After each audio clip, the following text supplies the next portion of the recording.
This is Mayor-to-be Gavin Buckley on the Maryland Crabs saying this is the best solution to a hangover, listening to these guys talk.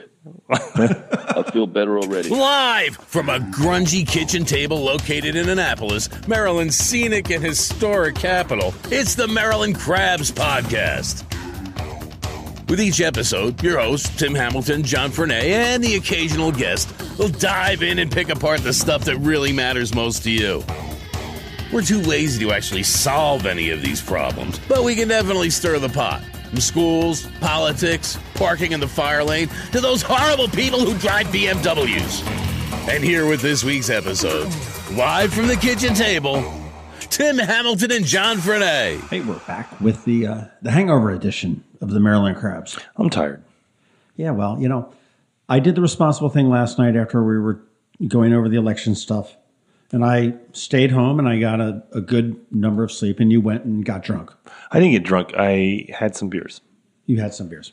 You did go over to the Gavin Buckley soiree. I did, but in my defense, so the way we worked it last night is actually, this is a second, we'll be honest here, we'll tear it down. This is kind of a second take for us because we were doing some live stuff last night and it was just moving so slowly, and then everything came at once, like within 3 minutes. So there was nothing to kind of break down. So it was not the dramatic night I thought, data-wise, because it came boring. We had a number of people that called in, and we had some technical issues on some of the calls and whatnot. We spoke with Julie Mussog. Oh, and there's your phone right there. Speaking of technical issues. That's my computer. Right on cue. So, but we talked to some of the candidates, and we talked to some people that had called in, and we tried to do the call-in thing. We had a couple technical glitches that we learned from, so hopefully we'll resolve that next time we do it. So we did that. We met around 7, I think. So I had to drop my kids off at various places and everything, and I was rolling around town. So I actually swung by the Marriott. Well, it's not the Marriott Waterfront, but the Annapolis Waterfront Hotel now, and because that's where Mike's team was going to be. So I went. So I got there and there was no one there, and that was around 6. Well, that's probably close to 6 around there. So I actually texted them and he said that they were going to be there around 8. So I went up to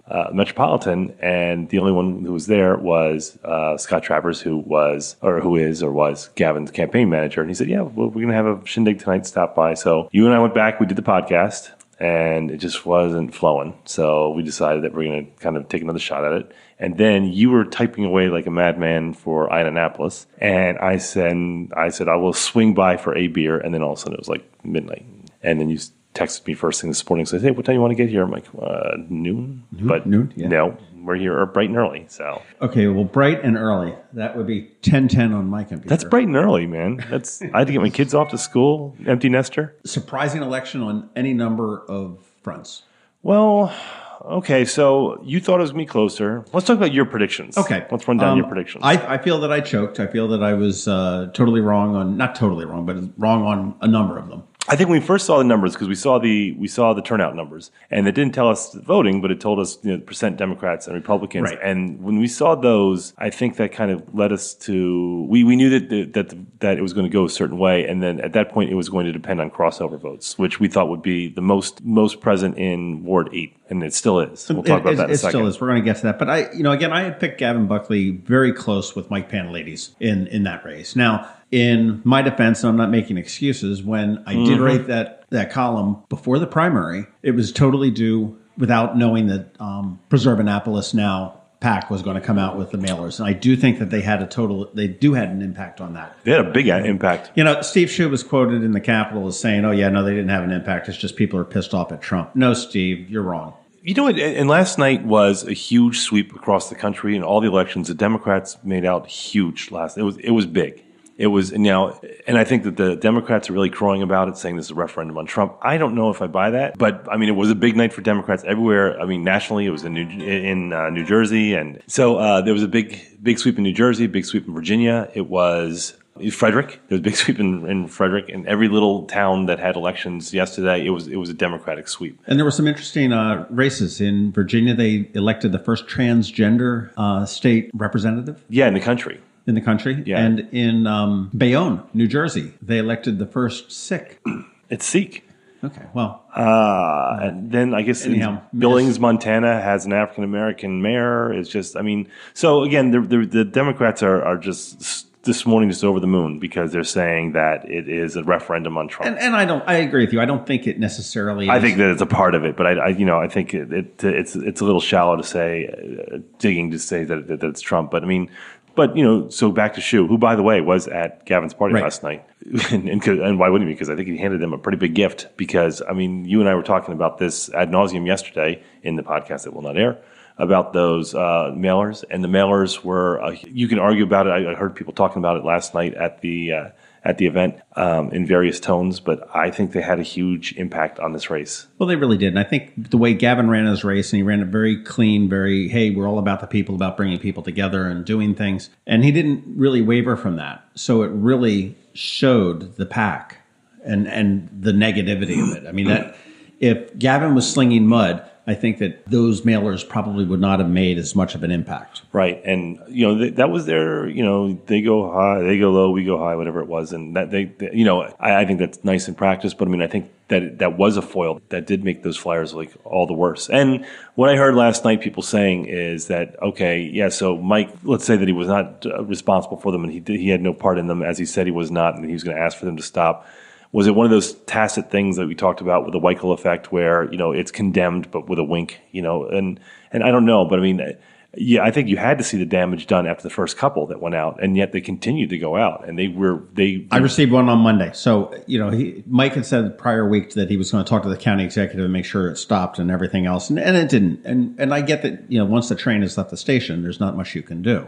Well, I guess, yeah. I mean, when was that Monday mailer mailed? Probably Friday. Right, and they were very badly done. Yeah, I think the misspellings and the grammar and just the inflammatory speech and it was very clumsy. And that could have been by design too, to really hopefully differentiate it from being a campaign piece. I mean, Mike had the one that he went out with Gavin as a clown, and the Ferris wheel and everything.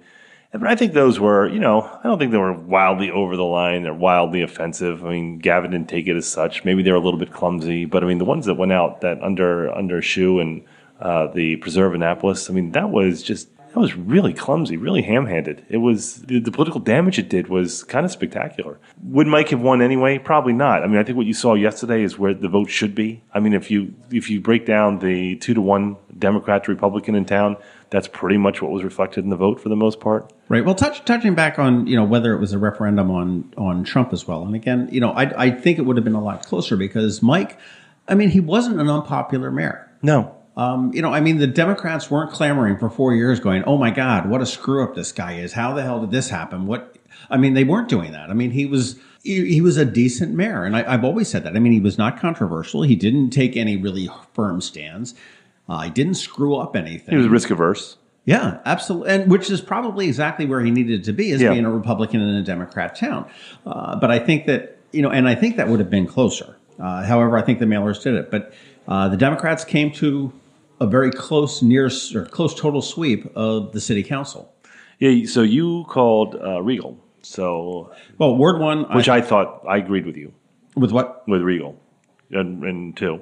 Yeah. Well, on Ward 1, we had picked Ellie Tierney, and she won handily. And she won handily. I'm looking at the numbers here, and Larry Clausen got 35% of the vote to Ellie's 60%. 1,000 votes, 1,028 to 590 for. Larry was quoted in the Capitol as saying, "Oh my gosh, this is a horrible thing for Annapolis." I'm like, "Well, come on." Yeah, Larry. He did not go out gracefully. Yeah, and Larry. He didn't run a campaign. I can't even say he ran a good campaign or a bad campaign. He didn't run a campaign. I was not a fan, and I'll tell you why. And normally I don't do endorsements. I don't, I try and stay neutral. And now that it's all over, I'll say I was not a fan. Pretty much what he was saying about the business community, how he felt that they weren't, carrying their weight, they weren't paying their share, that he was talking about another fee and tax for them. And rolling back the 2 a.m. licenses and everything else. I said, out of all the aldermanic candidates, he was one that I was not a fan of for that reason, because I think it's hard enough to do business in this town, and also you want to roll that back. He is pretty much everything that Ward 1 would represent that distaste. In Ward 2, that is still a close election right now, and we're going to have to come down to absentee ballots on Ward 2, which is West Annapolis. I had picked Kurt Riegel to win this by just a hair. Fred Payon right now sits ahead by 18 votes. Yeah. So that's pretty close. Fred Payon has 780 votes to Kurt Riegel's 762. there are a number of absentee votes out there that will be counted up. It's funny because I think Kurt ran a pretty good campaign, and Fred was kind of, I don't want to say criticized, but people were saying, he couldn't do door knocking because of his knee or whatever it was. And so I don't know I think if Fred had stepped up his campaign, he would have won. He would have, and Fred also, and this could have this could have backfired on Fred as well because he went a little bit negatives as well. Yeah, certainly not to the degree that the PAC did, but that was interesting. Rhonda Pindell Charles in Ward 3, she just walked right in there again, which is fine. And she's really good. And as I said when I talked to her during the aldermanic interviews, fascinating woman, whole new respect for her. I'm very excited to see what she brings to the table in the next 4 years there. And I think she, I want to talk to her some more. I watched the meetings. I think she can be a little uneven with I wish she had more clarity of thought, or, she kind of, I saw a couple where she got really heated, especially the one when it came down to Joe Budge, which I thought she was in defense of Joe Budge, which I like to see. I like to see that unity there. Mm-hmm. But at the same time, I feel like, I don't know, I like to see her a little more focused. Right. Ward 4, Sheila Finlayson drew a write-in. Mm-hmm. And it was funny, yesterday I was out around going down to the different polling places, and she laid into me saying how the media was responsible for bringing the write-in and this and that. I'm like, well, no, that's not true. But, that's a good excuse. But she appears to have won that. She has 380 votes, 71.97% of the vote, with the write-in candidate having 148 votes. There are absentee ballots that are there, but I don't see that many. There were 233 write-ins the last election, so I don't know exactly how many are in there now, so I don't see that making a difference. I think Sheila... See, I thought it was going to make a difference just because any other ward, a write-in, I don't think has a shot, but in Ward 4 it does because the turnout is so low traditionally there that you can have a wild swing just because there's not that many votes there. That's true. That's true. Ward 4 had one of the lowest turnouts. They always do. Ward 5, no real surprises there. Mark Rodriguez took that fairly handily, despite the negative. That was another ugly campaign. That's attacks from James Appel. It's kind of funny. It came out yesterday that Appel had somewhat campaigned on how he's a Hogan appointee in the tech world of the Hogan campaign. I don't know exactly what advisory thing or no, he's an appointee. He works for the state. Oh yeah, and Hogan appointed him, and it's somehow with the computer and I'm not sure exactly what the title is, but. He had also campaigned as being the comptroller of Hogan's reelection campaign. Right. And we discovered yesterday that, that's not so much. He was no longer affiliated with the campaign and had not been. The spokesperson for the campaign was pretty clear in saying, and he has not been for several months. So that was kind of interesting. 389 to Rodriguez's 610. Rodriguez has been campaigning for years on this, and he was the handpicked successor by Alderman Jared Littman. Yeah, he put a lot of work on this, though. I mean, he played the long game on that one. Yes, he did. Looking into Ward 6, Shanika Henson, she jumped right into there. She did not have a challenger in the general election. I met DeJuan for the first time a couple of days ago on Sunday, and I saw him last night. He's a little guy. Yeah. But, he's really sharp. I like him. Yeah, he is. He's going places. I think so, too. He's going places. Keep an eye on him. Ward 7, Rob Savage. And I had Dave Frankel winning this one. I thought Rob was just a one-trick pony. Dave Frankel was at the event last night, too, at Metropolitan. Was he? Yeah. That's surprising. Well, I always thought him as one of the reasons I thought that he could win that is that he seems like a Democrat light running as a Republican. So, and I thought that David had a lot of... that's sort of like the opposite of John Estel. He's kind of a Republican light running as a Democrat. I think David Frankel had a lot of good ideas. I think he had a more broad view of the ward in the city than Robin, his environmental stance and development stance. He was pushing that Bayside nickname, though. It was just kind of weird when he never really explained it. And he just kept coming out and says, hi, I'm David Frankel, and I'm running for alderman of Ward 7, Bayside. Yeah, no. And it was like, was that just like a nervous tick or something? What? Well, you know what? Here, quick aside. So I was talking actually to Scott Travers, that's Gavin's campaign manager, and he said he lives in D.C. I'm like, oh, we're in D.C., and he said it was in Noma. Right. So, and I'm like, what's Noma? And I'm like, oh, it's like north of Mass. North of Mass Avenue. And I'm like, stop. I think when you grow up in a certain area and you have like all these people come in, and not Scott. I mean, I think this was done a few years ago, and they're trying to New Yorkize the whole thing and make nicknames up for neighborhoods that have existed for decades. So like people who grew up in a certain area going, what the hell are you calling that now? That's Noma. So Bayside is one of those. Right. Ward 8 is also up for grabs, and that's going to come down to absentee votes as well. And right now, Alderman Ross Arnett leads that 846 to Julie Mussog's 792. So that was the most interesting battle among the aldermanic races, just because, first of all, the Capitol endorsed Julie over Ross, which was surprising, just because, the Capitol generally goes down, for the most part, the party ticker. Sure. So, they got the endorsement, what they kind of surprised people. Julie actually, just anecdotally looking at the Eastport Forum, she had the support of a lot of women who were heavily, heavily Democratic, just ideologically and everything else. And they were pulling for Julie. Let's take a quick break. Mm-hmm. And when we get back, we are going to be talking with, in the very first interview since winning the election, Mayor-Elect Gavin Buckley. Yes. Good day. That was horrible, both of us. Whether it's Main Street, your street, or any street in the county that we all live in and love and call Anne Arundel, it's a special place. But part of living here is having a bank that provides what you need when you need it. So when your plans and dreams call for a bank, turn to us, your neighbor. We're Severn Bank, supporting the community that supports us.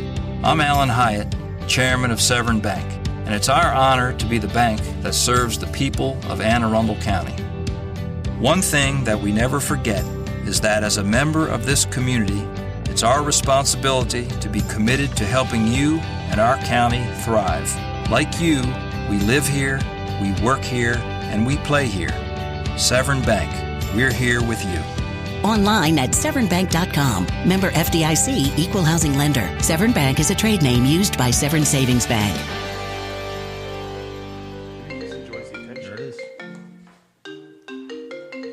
Papa John's Pizza, can I help you?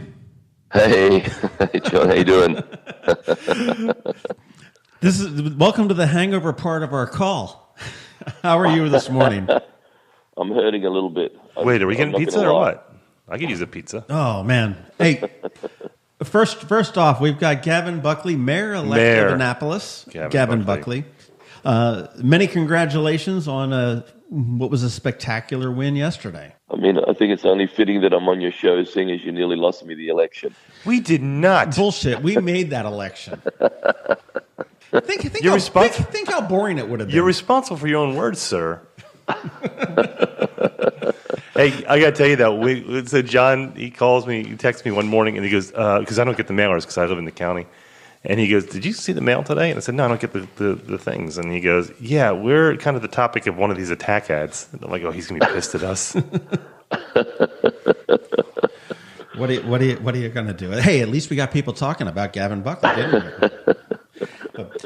I tell you, when I did my prediction on this thing a couple of, before the primary, I thought this was going to come down to the wire. Not many people thought that Gavin Buckley would beat John Astle.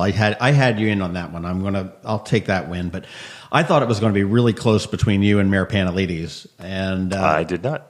So I was right. It certainly wasn't.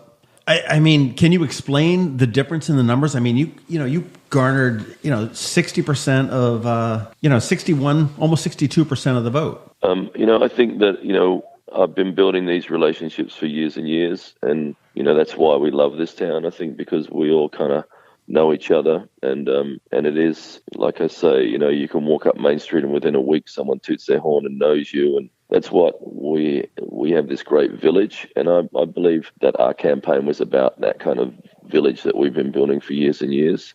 And then this, the way we conducted our campaign, I think it just brought people together, and that showed last night. So, was there any secret sauce or any special sauce that you had that really allowed you to connect to them? Yeah, what we did, I think, we had 4 strategies. We had a young buck strategy, which was a young Buckley's thing, where I really reached out to millennials and tried to engage them in a local election. And I think kids have not really thought that local elections matter, but we think that they matter more than ever now. And that, like I said, now that Donald Trump's drained the swamp and made it a gold-plated hot tub for CEOs and Russian hookers, that pee on you. You better get involved, because those CEOs have been diametrically opposed to everything that they are now in charge of, and they're going to ruin your world. So, lifting up our spirits today. Well, you certainly did get the millennial vote out. I mean, there was a ton of young people that were out at the polls. Obviously, you looked at the people that were working and volunteering for you throughout the campaign, waving signs, door knocking, working the polls. Tim made it to your party last night. I did not. And he said it was just, wall-to-wall jam-packed with pretty much young people. I mean, you look at, and we'll cite, we were just talking before you called DeJuan Gay, who is just this little firecracker in Ward 6 that, it's like, yeah, they need air conditioners. Okay, let's get this done and do it. Unfortunately, he didn't win his race, and I don't think it was his time for winning that race. But boy, there's somebody that we need to watch after, and that's emblematic of what we're seeing. The young people are really engaged, and Shanika getting is great as well. I mean, so just to have two choices like that, we were just lucky that people like that would step forward. Well, I think we've had some good choices. I mean, I think Ward 8 was, no matter who comes out ahead in Ward 8, I think, the people that live in Ward 8 can say, hey, gosh, we've got we had two great candidates between Ross and Julie there. And, speaking of the council and stuff like that, you've got a near sweep of the council, and you are going to have a sympathetic council coming into when you take office there. So there hopefully will be, we'll have your back and everything else like that. What are your priorities for your first 100 days or maybe your first year when you do take office in December? This really has to be about, making a difference. So I want people to feel that,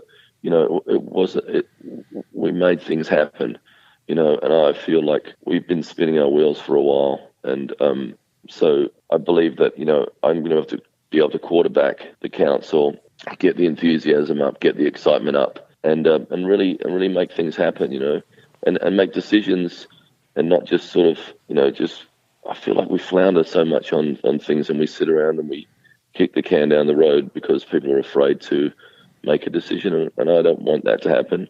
I want to make sure that our city employees feel empowered to make decisions as well.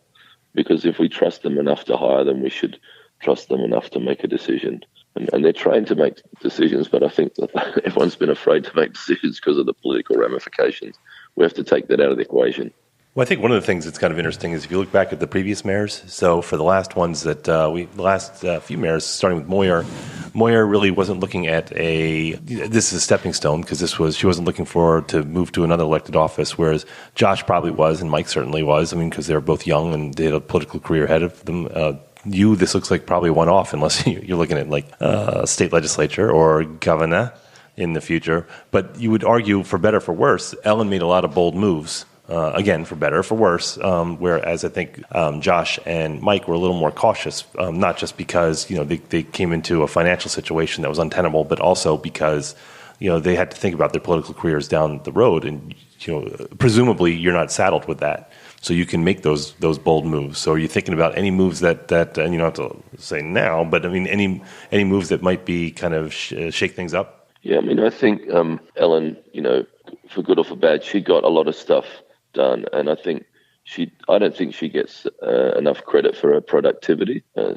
Street and parks and art and historic preservation, and these were things that she all got done. I know she gets blamed for financial stuff, but she, you have to look at the time she was in. She was there when everybody was spending. If you're going to blame Ellen, you can blame every banker and every car company owner. They all, before the financial crisis that led to the financial crisis. Ellen was a doer, and I'm not saying I'm going to do it the same way as Ellen, but, it's about being productive and making things happen. I hope to tick off a lot of boxes by the end of my term. What do you foresee any challenges politically or personally coming your way? Certainly running a government is not like running Tsunami Lemongrass and no murals painted on the front of City Hall. Okay, did you learn your lesson on that? First thing I'm going to do is make sure we get together with historic people and just give them assurances that I am a preservationist, and that's what makes us special. Our historic district and our beautiful water, but they're also our biggest challenges also, I say this about especially the water, we could be underwater if we don't start addressing these things really soon.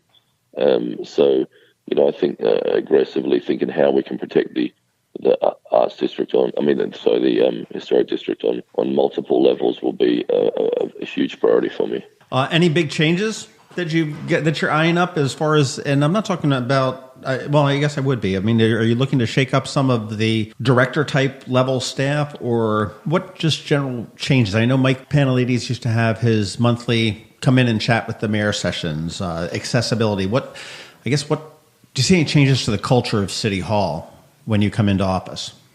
Yeah, I mean, I think, I'm going to do what Mike did, but maybe a bit more regularly. I'm going to try to rotate between coffee shops in the city and just have chats with people in coffee shops. I think you can solve a lot of things by getting people around the table. On the department heads, I've tried to reach out to everybody and say, look, I'm not a guy that's going to come and, come in there and tear things apart. I think lots of the guys have been doing their jobs, and I want to let them feel more confident in doing what they do. So I'm looking forward to sitting down with all of them and getting their ideas and, making sure that they want to move the town forward too. It has to be people that want us to get better, and so we have to take a long, hard look at our reputation and try to reverse that, because we have, not a great business-friendly reputation. We don't have a great, reputation in permitting. And but I think that we can fix that if we all get together.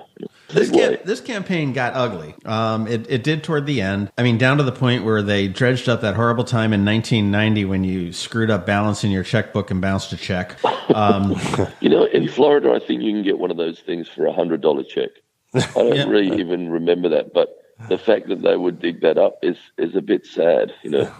It's true. But you kept your campaign totally clean the whole way. I mean, you never, and to the listeners here, I was dumped with a boatload of information on you, and we had this conversation. Well, on everybody, let's be honest. Yeah, we had the conversation with the check and everything else, and it was like, okay, well, this is, and I really saw it as not a whole lot. You're in a volatile business, owning restaurants. I mean, it's not a very simple business. It's very complex with any number of different moving parts. And, throw in the worst recession any of us have ever seen in our lives. And, you can understand that things happen because you have taken risks throughout your career. Whereas somebody that's sitting there safe in a corporate job that just receives a paycheck certainly doesn't have that kind of risk. So, but it's very laudable that you turned around and kept that clean. I loved it when, everybody's getting the Gavin Buckley as a joke or mailer. The same day they get the nice one that folds out with the city of Annapolis, and in the end you've got Ben Eisenberg and Darren and you and several other people saying, "Hey, it's all about the people."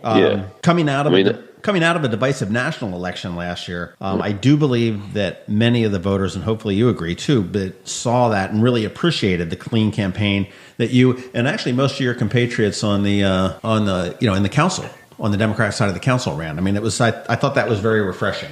I think people are sick of the national stuff. It's hard to watch the TV now because you don't want to. It's just so divided, and I don't think people want that. I think people, we're neighbours, and your neighbour might be a Democrat or a Republican, but they're still your neighbour. And I think that we've got to stop hating one another because we have a different opinion. It's not healthy to just surround yourself with people that have the same opinion. You should be able to talk about things and agree to disagree and have a laugh at each other's position, but not this hateful stuff. And so I think that really backfired, and I think that somebody hurt Mike on that stuff that they sent.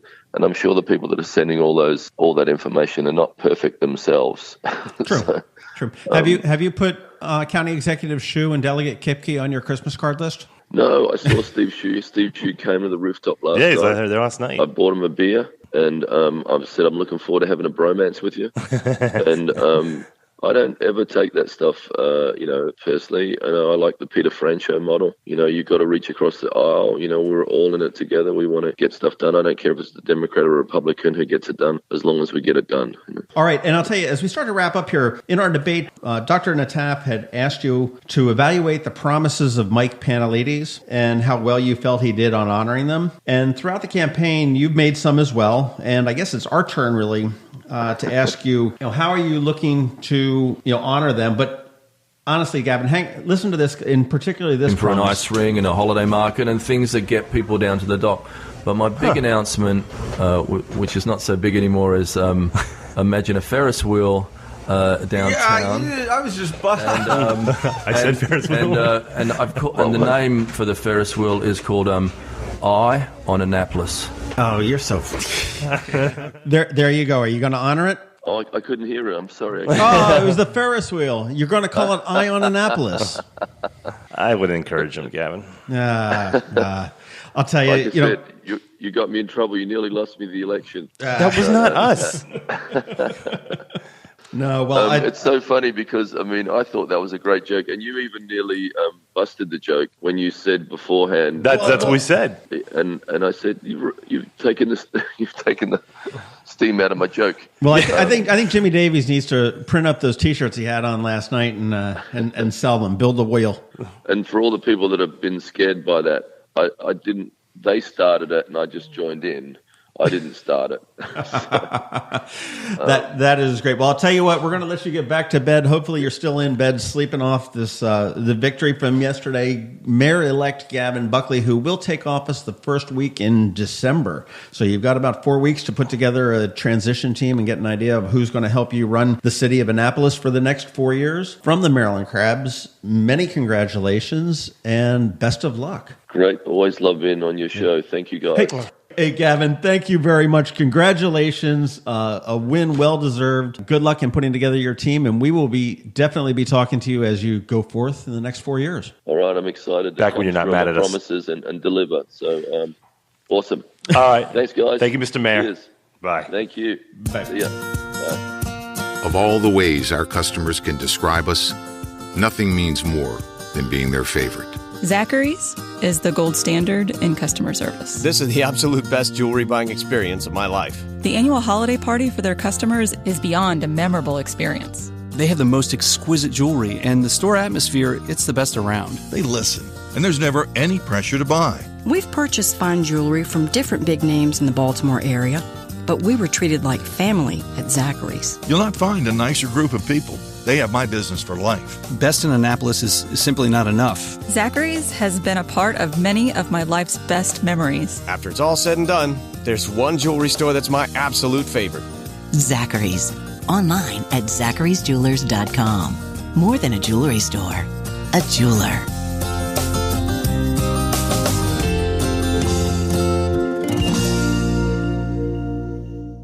And we're back. And we didn't almost ruin his campaign. You know, during the break, I looked at John, and I'm like, is he really mad at us? I mean, because he's the kind of guy I don't think he'd be mad at anyone. But, I mean, was he, like, kind of seething, going, those guys? No, he's not mad at us. My gosh.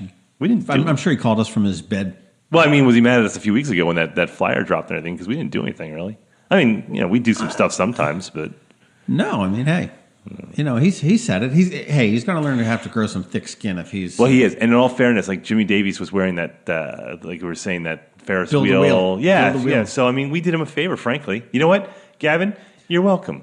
That's right. He owes us. That's right. We expect the royalty check. Yeah. So God knows we're not making any money elsewise. I know. We're responsible for it. Yeah, that's the thing, too. If you want to advertise with us, reach out because we got some spots available. Reach out. There's a song about that. Reach out, right? I am so glad that this is just about over.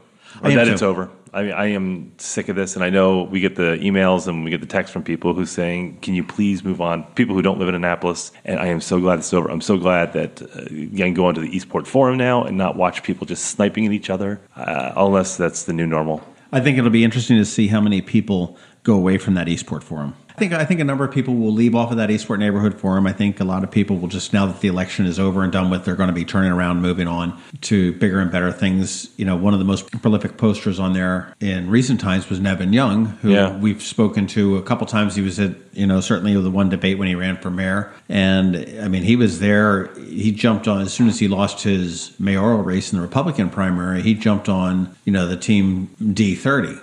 Right. The D30, whatever, the Democratic side. And I mean, he was, against every single Republican candidate, which is just odd. I mean, and he was a different Republican candidate too. Well, he wasn't a real Republican candidate. He ran on principle. I mean, he was more about, bringing people together and whatnot. And I get that, but I don't quite understand the vitriol that went out against the Republican candidates in the last 2 weeks. And again, some of them weren't qualified, and the voters chose and whatnot. I think that's fine. Well, and that goes to a broader question about social media use and what is the new normal. Is that people go from 0 to 100 right away. Like I would see comments in there, and it was, and for people who say it's exclusively on the right, I saw it coming from the left in this election, where someone would say something and all of a sudden they're getting castigated, and I'm like, they didn't say anything offensive. They made a point, and all of a sudden people are flying at them. So I mean, it's both sides, and I'm not trying to do a false equivalency, but this is the new normal, and I hate it. Well, it is. In 2000, I mean, if you look at just at everything, I mean, it's changed. We've had the hate mailers in 2013, the Democrat side. Yeah, I mean, this lack of civility and everything, I mean, a lot of it's not new. I mean, it has existed. It's just, it existed in certain pockets. Like, now it's everybody. It's not just in certain individuals. It used to be anonymous, and now you say, well, I know the people on Facebook, so I'm not going to say something that I wouldn't say to their face. And now people are saying things to each other on Facebook who they know. I saw people who knew each other who were kind of at each other's throats. And I was kind of joking, going, Wednesday's going to be a little uncomfortable on this forum. And that goes for all of America. I was just, that divide is just, the incivility is the new normal. Well, it is. It is. One thing I have to, I sort of snickered at yesterday, and I think we mentioned it a little bit last night. The Action Annapolis. They say they're impartial. They don't do whatnot. And they came from the Women's March. Of the Women's March in Washington. There's been a bunch of splinter groups here locally. Yeah, you've got Surge Anne Arundel, you've got Action Annapolis and whatnot, and they put on a couple of very good events and whatnot. But I thought it was funny when a supporter of a particular candidate would come in and say, "Hey, look, here was a endorsement by the Capitol of my candidate," or something like that. They would immediately respond, Action Annapolis is a nonpartisan group. We don't believe in, we just want to, present the thing, which is fine. However, yesterday I had to laugh is that they were all of a sudden with Arundel Patriot.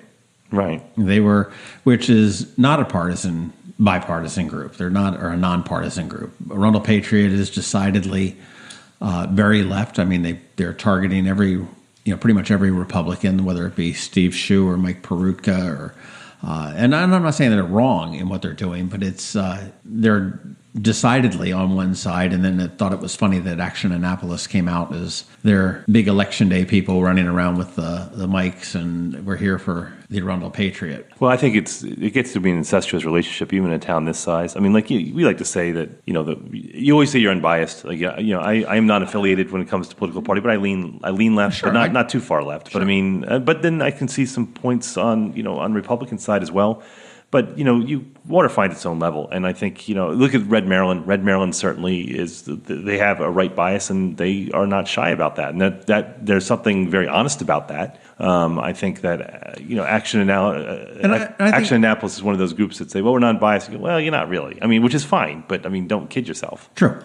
And I think a good comparison to Red Maryland would be the Arundel Patriot. Right, yeah, they're the flip side to that. In that, I mean, they're not quite as extensive and large as Red Maryland, but again, Action Annapolis aligned themselves with that. So I thought it was just very interesting there. Yeah, because it's not. I mean, because they're kind of blurring lines between are they a news organization or are they a political movement? It's like Breitbart. Breitbart, they claim to be a news organization. I'm not banging on them, but they're not. They're a movement. Some say, well, the mainstream media. Well, they're not, because even if they're giving favorable coverage, they're not pounding the drum.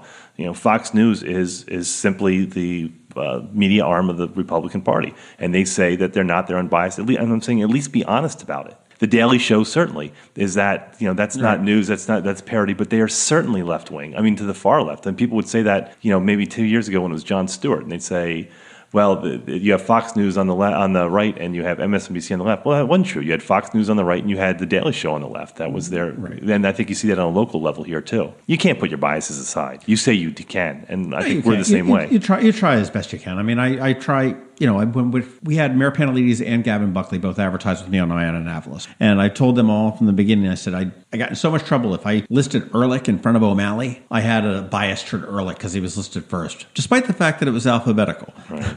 And whatnot. So when we do promote and say stuff about the candidates on Annapolis or the All Annapolis page, it's strictly just the facts. It's like, hey, Mike Panelides is running for mayor of Annapolis. Here's his link to his website. Learn more about it. Be an informed voter. And we try to do that. Well, I thought it was very cool that Gavin called us this morning. Yes. And he called back after we hung up with him. Yes. And what did he say? He said that he had tragically, he had an uncle with whom he's close, that he passed away in Australia. So he is flying back tomorrow, I believe, which would be, by the time you hear this, it's Thursday. So he's leaving on Thursday for a day-and-a-half trip down to Australia for the funeral, and he's giving the eulogy, and then he's coming back, I think, on Monday. But I think he said had he gone down to see his uncle, I think his uncle, he probably lost the election and he wouldn't have been there in time. So I think he wanted to let everyone know that he's not skipping town. He's not elected mayor. And then I've got it. Now I'm going back to Australia with it. So then come January, everyone's going, is he showing up to work or what? But so we extend our condolences to the Buckley family and he's being a good nephew and flying out there. So absolutely. And we had, let's be honest with you, we had hoped to speak with Mayor Panelides this morning as well. And prior to the election, I saw him personally, spoke with him, and said, "Hey, win, lose, or draw." He says, "Absolutely." He said, "I'll be a little bit tired." I said, "Call from your bed, call from And rightfully so. I mean, running an election beats the hell out of you. They all looked exhausted. I'm not even kidding. I saw Scott Travers, who was the campaign manager for Gavin, and Gavin was energized last night, but everyone else just looked exhausted. It's a lot. You live and breathe this for 6, 7, 8 months. I've heard that it says that an election will take 2 years out of you. I don't know how they I'm measure tired that, of talking about it. I'm after this, I don't want to talk about it anymore. This has been, for us. Like I said, we record these and then edit them, so I have to listen to these twice. And we never talk about the Annapolis elections. I mean, in 3 years we'll be all geared up for it again. But right now, I'm sick of it, as is everyone else. Right. Well, I'll tell you, like I said, Mayor Panelides was supposed to come in or not come in, or call us in, or speak with us this morning.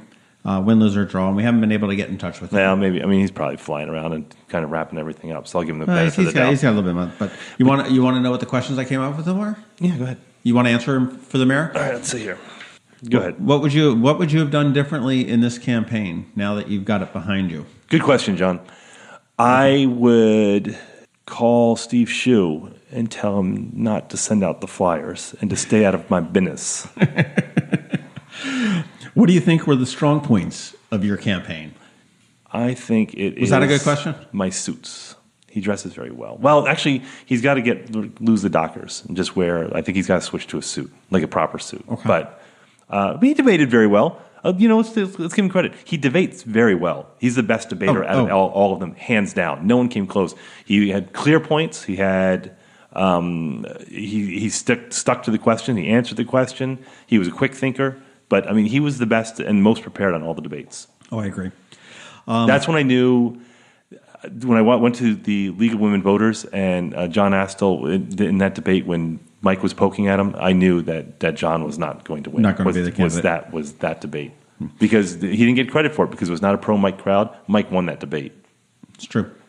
Did Preserve Annapolis Now PAC kill your chances, do you think? And wasn't that a risky move when you're essentially the underdog in terms of party registration? Like we said before, that was a major miscalculation on someone's part, and I think he probably should have done a little more to end that. And I don't know if the genie was out of the bottle or he had no say in it, but that was. I think he probably would have lost anyway, just because he didn't have all the things that were going in favor for him from the last election, and it's very hard for a Republican to win in this town. But those flyers certainly didn't do him any favors. They were a bad idea. Right.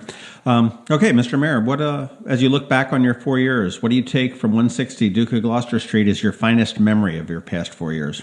I think it would probably be my interaction with the Maryland Crabs. I just think that they were insightful and articulate, creative, credible asset to the city. Absolutely. So I would definitely say, hands down, probably my interviews and my time spent with the Maryland Crabs. Don't forget, we were the impetus behind one of your most successful mailers. That's right. Yeah. We blundered into.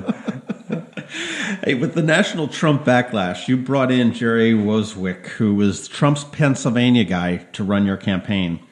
We've seen it over the years that, quote, foreigners typically can't run our local elections. They're a little bit odd. Not sure what it is, but we saw that with John Astle when he brought his import from South Carolina and he lost the primary. We've seen it before. Last time around, you had a local guy in Brandon Wright running the show in 2013, and obviously he did okay because you won. Granted, it was only by 59 votes, but not a lot. Why did you change this year? Why did we go with a with a former Trump campaign guy. Do you think it's local? So Scott Travers is from Frederick, but he lives in D.C. I guess that'd be kind of close enough, right? To be local-esque, local-ish. Because every area thinks that they're unique. We're unique as far as our market positioning and everything. But, I mean, we have some very specific issues that I think that a lot of towns don't. Historic preservation is certainly one of them. The balance between business, residents, and tourists is certainly another. The public housing, we have some of the highest percentage of public housing, and being a small town is right on top of a very affluent population. So, I mean, every town thinks they're unique, but we have some very unique issues that maybe an outsider doesn't quite get. So, I mean, I think that would probably be look at Mike's campaign and break it down to its elements. He had a very strong message the first year, which was you're getting out of character. You're Mike, remember? Yeah. Well, look at my campaign. My campaign, but I don't know. It certainly didn't help. I mean, I don't think he ran a bad campaign. It wasn't, Right. So there's no glaring area going, what the hell were they thinking? I don't think it was a bad campaign. You usually there's strength in incumbency, but I mean, you 2.5 to 1 underdog. Yeah, as far as registration, plus there wasn't a real mandate for your election to start with at 59 votes. Right. Hey, speaking of Senator Astle, if you Wednesday morning quarterback, had he been successful in defeating Buckley in the primary, do you think he would have won this election? Or do you think it would have been closer? No, I think he's still running against that same 2-1. So I think there's a natural your voters are going to fall in a certain place. Water finds its own level. So I think you would have still had that. I think the election would have been nastier. I don't think that I think John would have hit back harder. So I think the flyers that we saw would have been on both sides. Right. Because they were ready for that. We talked to them, and they were ready for a war. Okay. And my last question to you, Mayor Panelides. After sleeping for a few days, what's next for you? Is it back to Vocus, a run for County Council District 6, delegate, a position in the Schuer-Hogan administration, or are you just heading to a beach in Tahiti with your girlfriend? I am going to start a business with Robert Eads. We are going to professionally debate each other. You know what? Eads has Neat and Clean Taxi. And Mike Panelides ran on sweeping Annapolis clean. Cleaning service. Boom. Right there. Solved it. Yeah. Absolutely. I am going to miss those exchanges, though. The Robert Eads, Mike Panelides exchanges. Oh, he's not going anywhere. Yeah. No, but I mean, the two of them had a great dynamic. They did. They did. It was awesome. They did. Well, the last couple of questions, those were the questions that we had hoped to ask Mayor Panelides had we been able to get in touch with him this morning. Those were serious questions, not so serious answers, but that's okay. So we just had a little bit of fun. Do you know the worst part, though, we were talking about this off air, is that he's out of a job, which is I don't take lightly. Because, if you look at, Ellen, certainly, she was retired, so she took this. So, if she had lost, it's not a big deal. He'll be fine. Josh Cohen was out of a job, too. Yeah, well, I was thinking about that, though, is if you told me saying, hey, we're going to have, in 6 months, we're going to decide if you have a job or not, and you have to fight to keep that job. It's not like Gavin. If Gavin, you're voted off the island, right? If Gavin had lost, it's not a big deal. He's a restaurant sell magnate. Some more sushi, yeah. So that's fine. But so that's got to be one thing is losing the election. The other is going, Jesus Christ, I gotta brush up my LinkedIn. You know what? Yeah. So I hope he lands on his feet. He's a good guy, but he has a good resume. Yeah, I mean, Mayor of Annapolis. I mean, that's something that he can take to the bank, and it's. It's a good thing. I think he's got a pretty good political future ahead of him. I mean, he's really, really refined himself in the last 4 years. Oh, my gosh. I mean, we talked about this last night, just the difference between him running a city council meeting the first couple month to the last. Passing notes to aldermen. Yeah, so, I mean, he's really refined himself and gotten the hang of this. I think he's got more political offices in his future.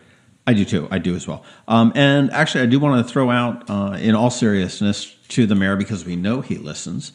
And I want to thank you, because I think as far as being accessible, being honest, being willing to talk the difficult conversations, and both that's through the Maryland Crabs podcast as well as for Eye on Annapolis for the past 4 years, from the days in the old rec center that you sold, counting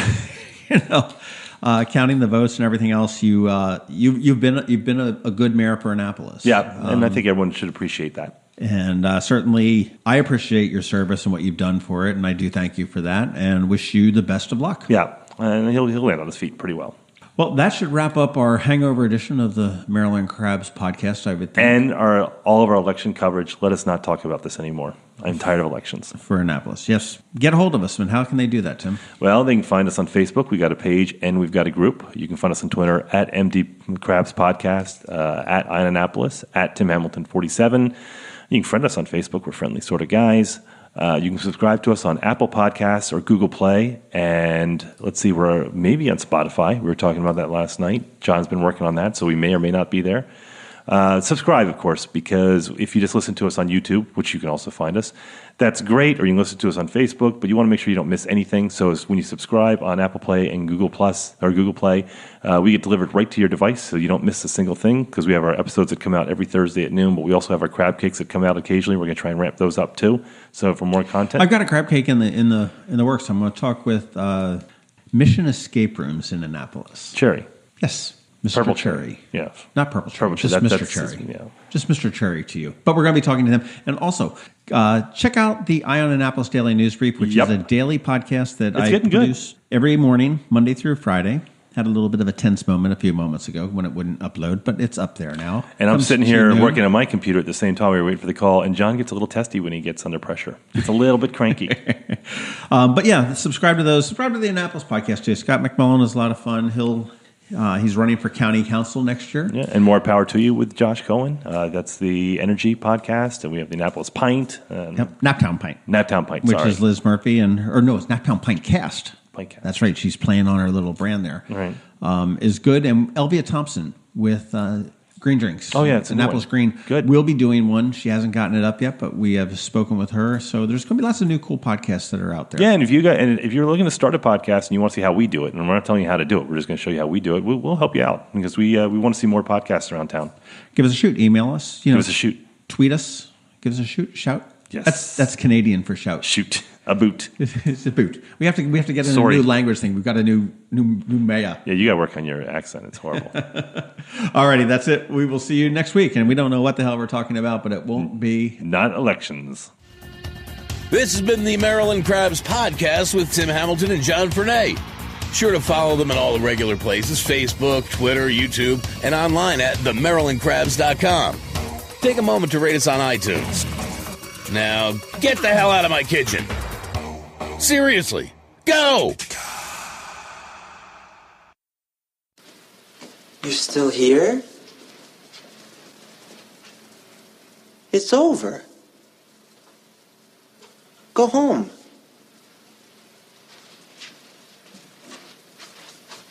Go.